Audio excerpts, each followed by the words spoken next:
Hello, and welcome to this week's edition of Boom's Reviews. With St. Patrick's Day having just passed, I thought it would be fitting to review an Irish-based film. Michael Collins' the 1996 flick, which follows the events after the Irish defeat during the Easter Rising. Michael Collins, the Minister for General Mayhem for the Irish Republic Army, develops new strategies for the independence of Ireland. His tactics include what is now recognized as urban guerrilla warfare and the organized assassinations for the Irish members of British intelligence.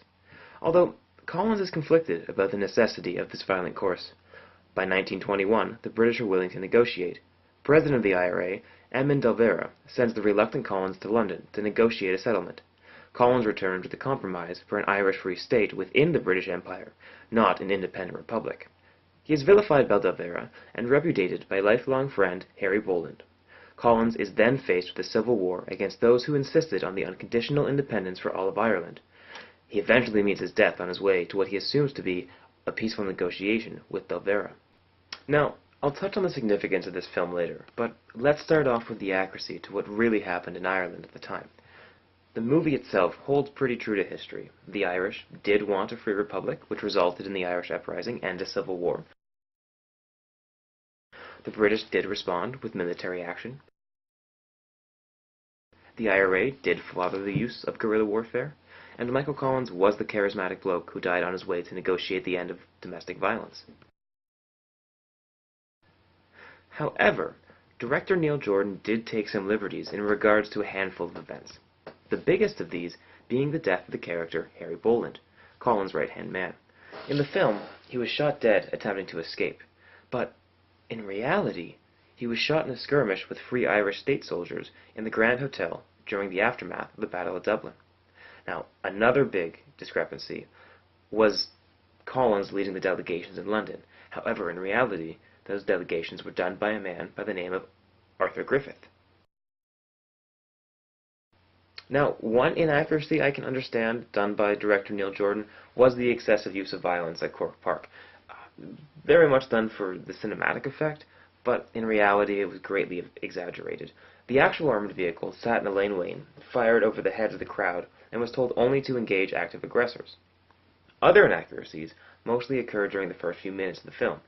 During that Easter Uprising scene, see, Colin had been promoted to captain at the time of this, and the film only shows him in a lieutenant's uniform. Nitpicky, I know, but still. Now, Delvera was actually commandant of the garrison at Boland's Mills, which is where he surrendered, and not at the General Post Office, as shown in the film. In fact, the Irish never surrendered at the General Post Office either, but at another building just down the road. However, the most interesting inaccuracy, to me anyways, is the car bomb, which actually found its first use on Wall Street in 1920. So, it couldn't have been used in the Revolution if it hadn't been invented yet. All in all, though, this movie is a rather accurate of the exploits for the father of terrorism, and should be seen as such. Normally, I would spend the rest of this video talking about how awesome Liam Neeson was, but I would actually like to extend this discussion to the implications of the actions of Michael Collins and the IRA on the rest of the world. In fact, I would go so far to say that this film illustrates that the dichotomy between terrorists and freedom fighters lies in the lens through which it is viewed, and that the IRA drastically changed the warfare of the people and taught the world how to fight for their civil beliefs.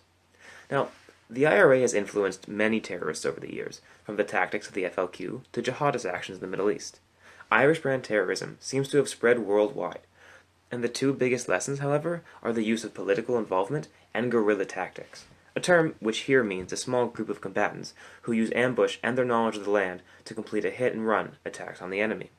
Now, looking domestically, we find the Quebec Liberation Front, or the FLQ, a Quebec-based terrorist cell focused on the socialization and the independence of Quebec.